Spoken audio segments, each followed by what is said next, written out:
Hey, what's going on, guys? aarava here, and welcome back to an episode of my F1 2018 career mode here today for episode number 25 at the Azerbaijan Grand Prix here in Baku. If you guys did miss the previous episode of the Chinese Grand Prix, I highly recommend you go check that one out before you see this one. I believe really there is where our real season begins. It was a real great result. I won't spoil it, but just go check it out. But going into Baku then, you can see this is how the comparison chart looks, kind of trying to give you guys an update as we go every single race. You can see once again Sauber make another step forward there in the maroon line at the bottom to step even further ahead of Williams, who have just plateaued. Toro Rosso looked to try and catch Williams a little bit with a minor upgrade. You can see Force India finally kind of stretched ahead of Renault for the first time, and McLaren bring their first update of the season then here to Baku to try and close the gap, and I hope they can close the gap to make it a five-way team scrap at the top there, because you can see Mercedes, Ferrari and Red Bull still close as ever, but Red Bull actually have streaked ahead of both Ferrari and Mercedes to, very surprisingly, because Red Bull so far have been the big unlucky team from the established quote-unquote top three teams. They've had so many issues with reliability that, they're hardly on any points, if any, I think. I don't know if they've even scored any points. So, yeah, they're still behind, the likes of Renault and Force India and McLaren in the championship. So, they've got a lot of ground to make up, and maybe that upgrade this weekend is going to be the one for them. Of course, we come here with no upgrade for our car. That's coming maybe potentially for next episode at the Spanish Grand Prix. But coming off the back of a really successful episode of the Chinese Grand Prix, looking forward to this one. Hopefully we can have an equally kind of good one, or just a strong showing. Baku is generally quite difficult on the F1 games. The AI are pretty consistent around here, and mistakes are very, very easy to make. So let's try and tread lightly, but I'm feeling a lot of good momentum after the result yesterday. So let's try and do the best job we can. Let's go straight to qualifying to see how we do there. Welcome to qualifying in the Republic of Azerbaijan. The teams are making their last-minute adjustments before the lights go green, and the fight for pole position can get underway. This is the kind of track that eats rear tyres for breakfast, or so I'm told by more experienced drivers than myself. No matter how good a driver is at managing their throttle application to limit rear slip, they can't always overcome a car that's inherently bad at looking after its rear tyres. Here we have a lot of low-speed corner exits, which means a whole load of energy, heat and tyre wear.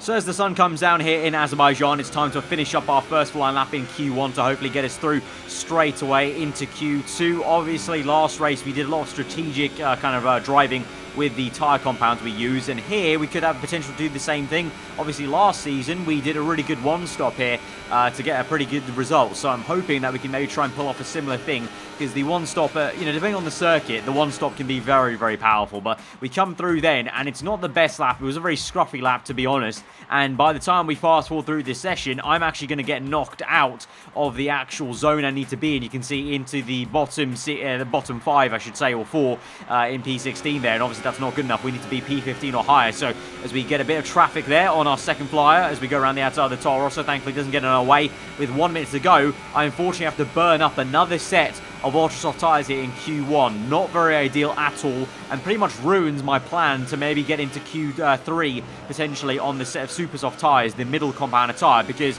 if I'm having issues in Q1 to get through, then I'm a little bit worried about what the Q2 pace is going to be like. Obviously, like I said, it was a very, very scruffy lap in Q1 and that first shot, but still, it's got me on the back foot a little bit in terms of I don't feel too confident that we can get into Q3 now on super softs. And obviously last season we didn't even get into Q3 full stop, I think, and that's the reason why we were able to choose a free choice of tyre to pull off that one stop last year. So this year, if I want to try something tactical, it's going to be very, very difficult. And so you can see on my Q2 lap, I've abandoned that idea. I'm just going to qualify on ultra soft tyres, and we're going to have to take the hit in the race and see what we can do there. There's still maybe a potential to pull off a one stop from ultra soft tyres. It'll be a lot harder. There's still potential there, but I just did not feel confident enough to actually qualify on the super softs and get through in the session. I just wanted to bang in a fast lap time on the fastest tyre available and be done with it, because Q1 is generally a very easy session for us now, but that definitely just surprised me so much that, oh, what, we have to run again for another lap. So I did not want another repeat in Q2.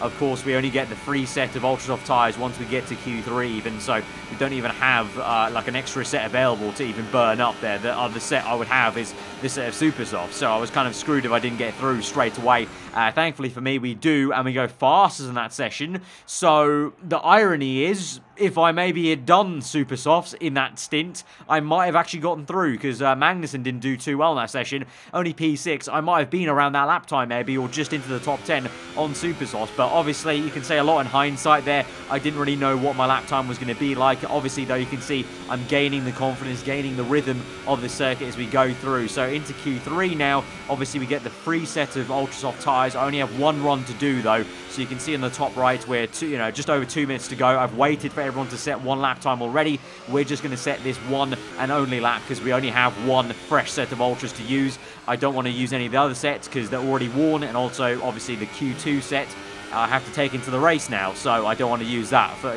doubly time. So as we go through then the last X section and then down the kind of motorway highway, as I always like to say, here in Baku, we're going to see what kind of lap time it is. Vettel at the moment on pole position from Lewis Hamilton, I believe. If we set a similar lap time to the one we've done in Q2, we should be around P3, I believe, because Vettel set a 0.1, we set a 0.3 there, and like I predicted, we come in P3, and we pretty much near enough matched our Q2 lap time. So you can see the consistency for me was there, but the likes of Hamilton, Vettel, and Raikkonen stepped up in Q3, had that extra tenth to give, and so Hamilton's the one on pole position actually, and deplaces Sebastian Vettel. But still, I feel P4 is really good around Azerbaijan. Like I said, a very tough circuit usually for the player versus the AI, and Magnussen to be right there with me in P5 is also really good. So I think we can have another strong podium maybe race. The win might be out of the question. Let's see how the strategy window goes in terms of what the engineer thinks is going to be the calculated way to go around the race into Sunday.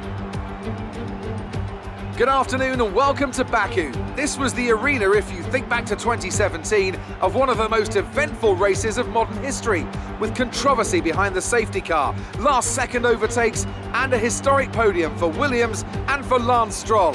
So let's find out what lies in store for us this year. It's time for the Azerbaijan Grand Prix. With 20 turns and a length of 3.7 miles, Baku City Circuit in the heart of the Azerbaijan capital is a real test of a driver's endurance, patience and precision. 90-degree corners through Sector 1 lead into a tightening uphill sprint as we start to circle around the old city. Then a 1.4-mile chase flat out through Sector 3 towards the finish line. Anthony Davidson joins me again for the race today. Let's talk about Sauber. We have a number of changes to the aerodynamic regulations this year, and the signs haven't looked good for them so far in terms of getting to grips with those changes. There are a few downcast looks within the team this weekend. I think they've been hit fairly hard by the new regs. But this is only the first step down a long road of development, and even if they don't maximise their points today, there are plenty more up for grabs this season. Well then, after an exciting qualifying session yesterday, let's take a look at how the cars line up. Lewis Hamilton lines up on pole position, with Sebastian Vettel starting alongside. Looking down the rest of the grid, we have the engineer, Magnussen, Daniel Ricciardo and Perez. Raikkonen, they've taken a grid penalty. Ocon, Hülkenberg and Carlos Sainz. Ericsson, Bottas, Brendan Hartley and Verstappen. Van Dorn, Leclerc, Lance Stroll and Pierre Gasly. Alonso and Sergei Sirotkin rounds off the grid.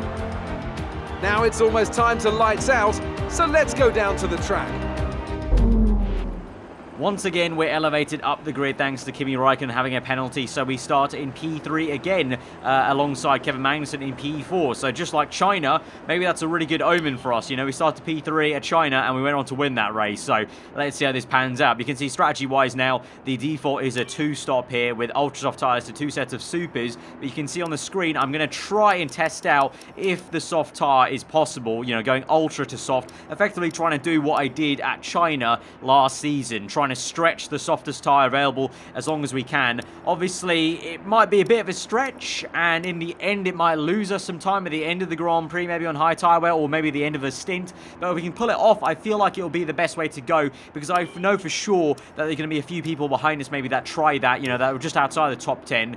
But at the same time, also, if we can keep up pace with Vettel and Hamilton, and also our teammate as well, then it might be a case of, okay, let's just cover off everyone and do the 2-stop with them. We'll kind of have to see how it goes, but you can see mathematically, apparently, it is just about possible, but I think the tyre wear will be predicted about 70% at the end of my stint, which 70% is pretty much tyre puncher territory, so we're going to have to be very, very careful at the end of our stints, but let's just see how it goes then and see how the opening lap goes before we really decide on a rock-solid strategy as we go then to 5 red lights to the Azerbaijan Grand Prix here. Round 4 of Season 2 is underway. The lights out. It's a good start there compared to Hamilton and Vettel there. We fly off the starting lines and we almost try and look around the outside of Vettel. We do so now on the exit of turn 1. Hamilton helps us out a little bit there because Hamilton kind of held his car mid-apex, stopped Vettel from getting down the inside. We lock up on the left front tyre, but it allows us to actually skate around the outside of the German, and we are up into P2. So quite rarely have I been able to make some moves and some passes into turns 1 and 2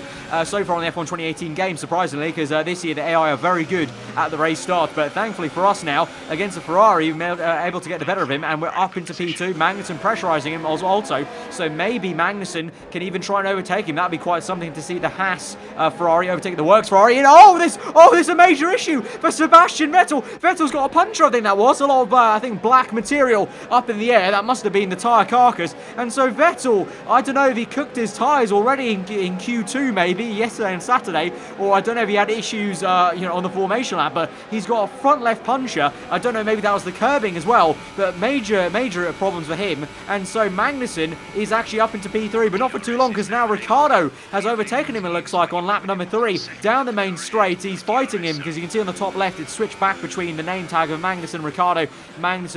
So I think Magnussen at the moment is side by side with Rick Bobby, but still it's at the moment could potentially be a 2-3 for Haas, and the only car ahead of us is the Mercedes of Hamilton, the reigning world champion from season 1, so looking good. But I'm going to keep an eye on the top left there. Magnussen, I think, is permanently now up in P3. His name tag's not switching as we got yellow flags, and there's smoke up ahead of us. Hamilton's got an engine failure. I can't quite believe the luck we're having at the moment here in Azerbaijan. Hamilton, he's out of the Grand Prix seemingly. He's got an engine failure. He's pulled up. It's a 1-2 for Haas at the moment. What an absolute stunner of a first opening 3 laps here at the Azerbaijan Grand Prix. The luck Haas have been handed today is absolutely amazing. We had already overtaken Vettel, but Magnussen himself got lucky with Vettel having the puncher, so Magnussen got an easy P3, and now both of us elevated by 1 position up into 1-2 with Hamilton, an engine failure there. The smoke starts coming in the back of the Mercedes car, and so it might not just be Red Bull that's affected by reliability here. The Mercedes car very early on in this season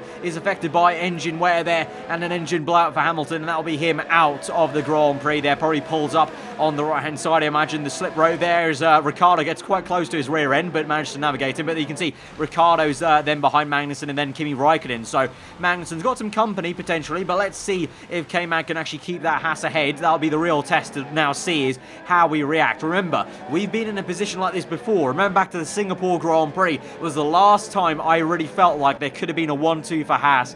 At the moment, it's happening here in Baku. Let's see if it kind of ends off like that. We've got a very interesting Grand Prix now left for the remainder here, but now we move on into lap 4 after looking at those replay cameras. Magnussen is closing up to me actually in the back end there, in the mirrors and the proximity arrow. But as we go down to the main straight now, we've got overtake mode on ERS. We've got Ricciardo also quite behind. Ricciardo might get a double toe off Magnussen, then me on the rear end. I tried to break the toe of Ricciardo as Magnussen pulls in for an early pit stop, so he's definitely on the 2-stop. But Ricciardo is round my outside to try and take the lead of the Grand Prix away from me. We're on the inside defending, squeeze him out on the outside there. And we're going to retain our P1 for now, but now question marks on what we do with this race, because we've got our 2 main rivals and contenders probably for the race lead out effectively. I mean, I know Vettel's still in the race, but he's got way down the order with a puncher, and Hamilton there is flat out of the Grand Prix. So now, do I follow Magnussen in with that early stop and do the 2-stop as Ricciardo has a little look to the inside, but thinks better of it, and we do maintain P1 even into the heart of the circuit. But now also look at the top left. Bottas there is on super soft, so he has a very big strategic advantage here. He's in a top car and he's on more durable tyres. So as we go through this Grand Prix then, Ricciardo eventually pits, and so it's Bottas in P2, me in P1 still. We can see Bottas now as my tyre wear kicks in for the ultra softs. Bottas is closing in quite rapidly then on the super softs. Behind him then is the 2 Renaults of Carlos Sainz, Nico Hülkenberg going side by side with a Sauber, then the 2 Toro Rossos, another Sauber, 2 Williams, and then you've got Magnussen there ahead of Kimi Raikkonen and Daniel Ricciardo. So all these guys here in this zone you can see on your screen doing a 2-stop, as well as maybe some of those guys in that pack of the Renault and the Toro Rosso. Some of them might be trying a 1-stop, but crucially Bottas is going to be the real thorn in this plan then. If he wasn't there, I would 100% do a 2-stop here, but because Bottas is there on super softs. He's a top car on a one-stop potentially, because there's no point in him doing a two-stop now. He started on supers. He may as well try the one, as he now tries to even overtake me on the right-hand side on lap 7. Again, like we did with Ricciardo, stick to the inside, manage to defend for now. But because he's there, I've now got to try the one-stop, you got to think, because that's the only way I can conceivably kind of stay ahead of Bottas. Because if I pit twice, Bottas is just going to get ahead of me, just for that he's had to pit one less time. And so that's the only way I can maybe go for the win today, is trying to, 1, keep Bottas behind, and 2, I have to try the one-stop now, despite my teammate and everyone else in the top 10 doing a two-stop. But at the moment, it might be a bit difficult. We're on overtake mode, rich mix going, but the one thing we don't have, obviously, is DRS down this motorway highway at Baku, and Bottas is flying as the sparks go once again down the main straight, just like was the case at China. Bottas is flat around us very comfortably. I'm going to try and keep up with him, but you can see the tyre wear is really kicking in on the right-hand side, and the heads-up display orange on the 2 rear right tyres, the 2 rears, I should say.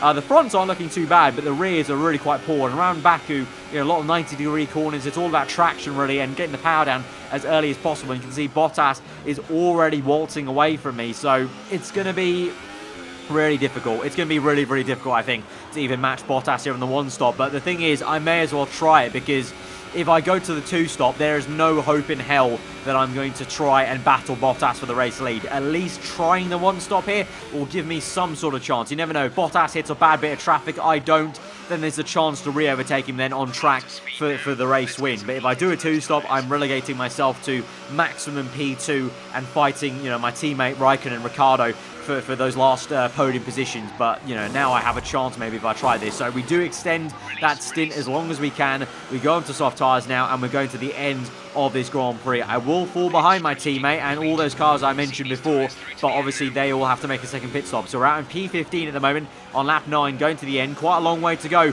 in this Grand Prix, but you can see a whole gaggle of cars ahead of us, and I'm hoping and praying that Bottas makes a pit stop and he gets right in the middle of this traffic ahead of me, because then he'll be slowed down. I can try and catch him, overtake him, and then we just try and defend to the end of the Grand Prix. That's the plan. That's the hope. Let's see if it pans out. But for now, we've got a job to do, is try and, not lose too much time trying to fight these cars. We've got the Red Bulls fighting the Force India. It's Sergio Perez trying to go on the outside of Daniel Ricciardo, and just ahead of them, I think it's the Williams car, Sorokin v Max Verstappen there. So 2 by 2 at the moment, and so can we try and get in the mix here? You can see I'm kind of hesitating, kind of moving about the circuit, locking up a little bit, trying to suss out a place I can make a move, and there we go. Down the inside of Perez with a bit of a switchback and kind of a tighter line into the left-hander. Got a good run. DRS here, but at the moment just don't have the legs on them, but into the next brake zone is there. Might go a little bit slow as Sorokin helps me out to slow down Ricciardo. We're down the inside there of Ricciardo and Perez to make it 3 wide momentarily mid-apex, but we've got both of them. There's yellow flags, and I think that was Ricciardo taking out Sergio Perez on the exit of that corner, as now we try and chase after Verstappen, who's being held up by the Russian in the Williams car, but virtual safety car is out. Let's look at a replay here. So Ricciardo gets held up by the Williams. That helps me out to send him down the inside, but then look at this. What an odd move there from Ricciardo. He had all the space in the world on the left to squeeze me to the left-hand side of the circuit, but instead he starts accelerating to the right of the circuit here, and Sergio Perez is just a passenger at this point. Yeah, you can see how early Ricciardo chops across him there, and so a bit of a kind of half T-bone for Perez, and the front wing is kind of severely damaged, and that's why the virtual safety car came out there. But on the exit then of the virtual safety car, green flag, and Verstappen's been majorly held up by Sorokin. So here we go now. It's a double DRS pass there, perfectly timed on the restart of the virtual safety car, and it's a double move on the Dutchman and the Russian to get up into P11. We go defensive into turn 1, and it's be Sorokin that's actually trying to re-overtake me. Go on, son. So Sorokin is giving Verstappen some real big issues in this Grand Prix. So Verstappen will already be frustrated with how his season's gone, and he will be he won't be any happier having the Russian hold him up like that. But that's what I'm talking about. That kind of hold up from the Williams car is what I'm praying happens to Bottas. But as we go through this Grand Prix, lap 12, and we're up into P7, I'm thinking Bottas probably hasn't got held up like that. Otherwise, I probably would see him somewhere here in all of this. So as we move on to lap 12, closing up to Brenton Hartley, then he's going to come in actually at the end of this lap then. So this fight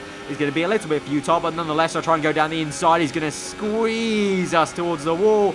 Oh, so close. Thank you very much, Brendan. That was a bit of a heart and mouth moment there, because if he went any more right, I would have been in the wall, but He comes in anyway into the pit, so like I said, bit of a futile battle there, but we're up into P4, then it's Raikkonen P3, Magnussen P2, and Bottas, I can say, is actually still in P1. Despite having gone long on his super softs, he's managed to come out back in P1, so I think even fighting for the win is now out of the window, unfortunately. Bottas just has way too much pace for me. The tyre wear kicked in, obviously, for us on ultra soft tyres, and then he obviously had clean air. I had a bit of traffic myself, and so that's just the way the cookie crumbles. So you can't, try and win them all, obviously. So I think we're going to have to try and maybe just try and get P2 then in this Grand Prix, maybe, as Magnussen then eventually makes his pit stop. He comes out behind us, of course, but he's got a lot of clean air in front of him and behind him. So at the moment, it'll be then Bottas leading the way still, myself in P2, Magnussen P3, behind Magnussen I believe it should be the likes of Raikkonen, and then you've got the Red Bull Max Verstappen, and then I don't actually know, I think it might be a case of a mixture of the Renaults and maybe McLaren of Fernando Alonso, and also some Saubers of Marcus Ericsson and Charles Leclerc. The Saubers going really well, despite I think I remember Anthony Davidson in the intro talking about Sauber struggling with aero this season, but I don't know what on earth he's talking about, because the aero didn't get reset in the R&D, but Sauber doing very, very well. But by the time we get to lap 18, you can see Magnussen is right up my chuff. He's on faster, super soft tyres, and so, you know what, obviously I am the team leader, I'm number one driver, but I'm not going to be selfish at this point in my career mode. I'm going to let Magnussen go. He's on softer tyres, he's on the faster strategy now at the moment. He's got way more pace, and so if there's any chance for a Haas to win this Grand Prix, it's in the hands of Kevin Magnussen. If Bottas' soft tyres go off the cliff right at the end, and Magnussen can keep his tyres, he's on the faster compounded tyres, maybe he can go out and win that race. You can see here, he's literally waltzing away from me straight away after 2-3 corners of overtaking me, and so it's just a case of, we know how good Magnussen's AI can be. He's been in a couple of really great positions before in this career mode so far, won a race obviously, could have won the Singapore Grand Prix last season as well if it wasn't for the safety car and his eventual DNF there, and so I thought I may as well give him a shot. I'm just going to be holding him up. I honestly do not have the pace anymore now around Baku. It was a really good start for us, but you could see even after I overtook, or not even overtook, after I got gifted P1, the way Bottas overtook me, I didn't actually have the raw pace to match the AI around here today, and so it just wasn't meant to be. So I'm going to try and protect P3 best I can, and worst case scenario, we finish up in P2, P3. Meanwhile, there's a lot of fighting going on for Kimi Raikkonen, who did come out in traffic after his second pit stop here, and so he's fighting his way through the likes of the Renault and also the Sauber there as well, and also maybe even the Toro Rossos, I think, that were in that fight, but a bit of an awkward camera angle. I can't really see anything that's going on, so thank you, Codemasters, for that amazing, useless camera angle. But Raikkonen is ahead of that battle between the Toro Rosso, Sauber, and that Renault, you can see. And onto the next lap, you can see Kimi's now closing up on the Sauber of Ericsson. He's already overtaken Leclerc in that earlier train, so Ericsson doing a fantastic job, because technically at the moment he's in P5. Not for too long though, because Raikkonen will want to overtake him. He's got DRS though off the Renault, so that might help him a little bit. But there goes Raikkonen down the inside, using that brute engine of the Ferrari down the inside of the Sauber Ferrari car. But Raikkonen should have the downforce mid-corner, you would like to think, but Ericsson, to be fair to him, is giving him a real good fight there. You can see actually for 2 corners there, he stays on the outside of him. So for all that talk of Anthony Davidson saying the Sauber was really lacking there, you can see they are improving. Obviously, we saw on the chart there at the very beginning of this episode, they're ahead of Williams and Toro Rosso now, and if they continue that trajectory, Sauber are looking pretty good this season to maybe join a midfield fight between Renault and Force India, just like McLaren are trying to peg up towards the top guys. But then Raikkonen eventually will overtake the Renault then on the very next lap. Then that is, I think that was Carlos Sainz, and so Raikkonen's up into P4. Behind them, there's also a little bit of a scrap between Verstappen and Ericsson. So eventually, the top guys are obviously going to use their pace eventually to overtake all these guys trying a 1-stop, whereas those guys doing a 2-stop. But up ahead is myself in P3, just going about my business. But to be honest, I had actually literally no pace now for the rest of this Grand Prix. I can't really lie. It was a very dull Grand Prix for the rest of the race. It was Magnussen P2, and even Magnussen didn't have the pace to close up on Valtteri Bottas, who eventually wins the Grand Prix. Really annoying, to be honest, because we got so lucky at the beginning, and I was so happy that, oh, could this be a 1-2 for Haas? But then Bottas, boring old Bottas, has to come through with his 1-stop super soft to soft tyre strategy, has way too much pace being a Mercedes car obviously on the 1-stop, and just has to go win the Grand Prix instead of having a very eventful 1-2 for Haas. But that's just how F1 goes sometimes. You can't win them all, and so still it's a really good consistent result of P2 and P3 here at Baku. Nice work, you did well today. I think the boss will be happy with that one.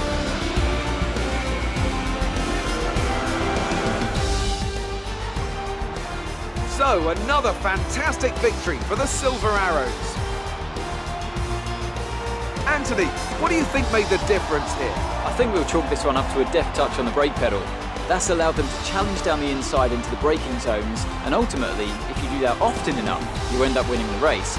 It was great to watch as well though, wasn't it? Forget strategy, forget tyre management. Who doesn't love a good old-fashioned scrap? And here are our podium drivers today after that excellent race. They've excelled here, as they so often do, and it's a well-deserved victory.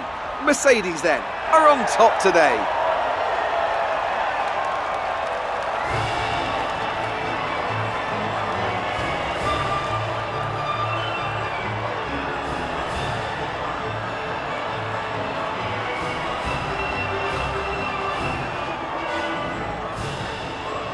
So it may have been a more established guy winning the race, but still, Magnussen P2, myself P3, you know, we are going from strength to strength, and we are pretty much the most consistent team so far this season. You know, 4 rounds gone, we consistently been on the podium every single race, and my teammates just been there for as well, you know, along for the ride. So both of us are doing a stellar job. You can see in that race order, you got a lot of honourable mentions there. Carlos Sainz in P5 in the Renault. You saw Renault aren't anywhere near actually that kind of pace, but Carlos Sainz done really well to get up into P5 there with a 1-stop. Marcus Ericsson in P7, Alonso P8, bit of a disappointment from him and McLaren so far this season, because to see where McLaren is way above Force India and Renault in the actual chart on the R&D front, they'll be annoyed with that. Pierre Gasly does well in the Toro Rosso P9, and Leclerc as well with a double points then for Sauber there. So like I said, if Sauber keep this up, I'll be really intrigued to see, you know, I've mentioned before, I want to see how McLaren progress, to see if they can join myself at Haas, you know, trying to battle these top 3 established teams. But I'll also be intrigued to see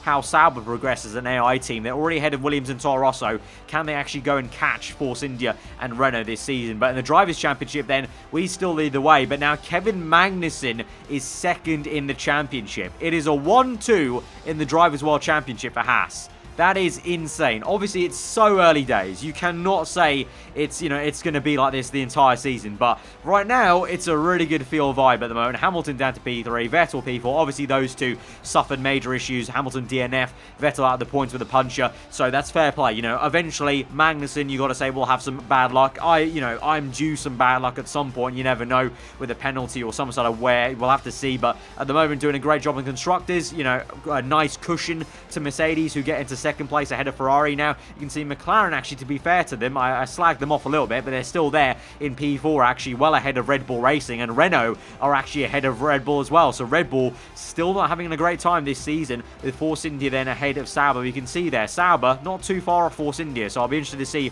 how that plays out, with Toro Rosso and then Williams lagging behind quite a fair bit. So it's going to be a very interesting season, not just for my team, but the AI teams. And so it's something that we didn't really get last year. Last year's game, the AI didn't really upgrade too rapidly, whereas now we can see the progress that Sauber and McLaren are making. By the end of the season, it's going to be very, very intriguing. But in terms of the teammate battle, at the moment, you can see I'm beating Magnussen and still ahead of Fernando Alonso, so that's good for me in that kind of way. But to be fair, I'm beating Magnussen on paper on all the points tallies, but, you know, he's doing a stellar job still to be right up there with me, because if this was last year's game, at this point, Magnussen would be finishing down in like P7, P6, nowhere near the podium, but he's been right there, keeping me honest at certain Grand Prix like Bahrain, and in this case, BAKU did a much better strategy than me and actually beat me fair and square. But now we've got some contract negotiations to go into for the first time this season. You can see there, my value is very close to what the contract value was, or what we already had. So the only difference I'm going to make with this new contract is I'm going to set the team goal down to medium. It was on hard, which means it's very difficult, because the team goals you get on hard are like qualifying in pole, you know, finishing in the top 4 consistently. But I'm going to bump that down to medium, but every other contract perk is going to be the exact same perk I had last year at the end. Our proposal has been accepted. The new contract will take effect from the next race weekend. And you can see that ends up being a successful negotiation. So it's the exact same contract I came into this season for the first 4 races. The only difference is now my team goal is medium, so it might be a bit more obtainable. And that's important, because if I get the team goal, I get a bonus of about 600 R&D points, which might be quite handy towards the middle way to the end of the season, when some of the other AI teams may start upgrading a bit more. So speaking of upgrades then, looking at the R&D tree, thinking about what upgrades I wanted to do, I was very tempted at a major drag reduction update. You know, you can see on the chart there, right-hand side. That's a big leap forward in the aerodynamics front, but it would come in for the Monaco Grand Prix. And Monaco, drag doesn't matter at Monaco. You're going max downforce. It just didn't seem, very logical. So instead, I'm going to go for a minor front downforce upgrade, which is going to come in for next race, next episode of the Spanish Grand Prix. So for next episode at Spain, I'll have the major engine upgrade, and I'll have this minor front downforce upgrade. Obviously, Spain, we know downforce is very important around Spain, but at the same time, the major engine upgrade is going to come in handy as well off the slingshot of the last corner. So it's going to set us up really well for Spain, and then I'll do the drag update next episode, hopefully, and you can see where I'm going with this. It will shift along one race, and so the major drag update would then mathematically come in for Canada, which is where a drag update is going to come in handy. So playing it a bit more tactical for the races we've got coming up rather than the pure performance of the car, and so playing to the strengths there. So guys, if you have enjoyed the episode, then smash the like button. Let me know what you thought in the comments below. If you're new around here, do get subscribed for weekly Formula 1 content. I've been Ava. Hope you enjoyed today, and I'll see you guys next time. Goodbye.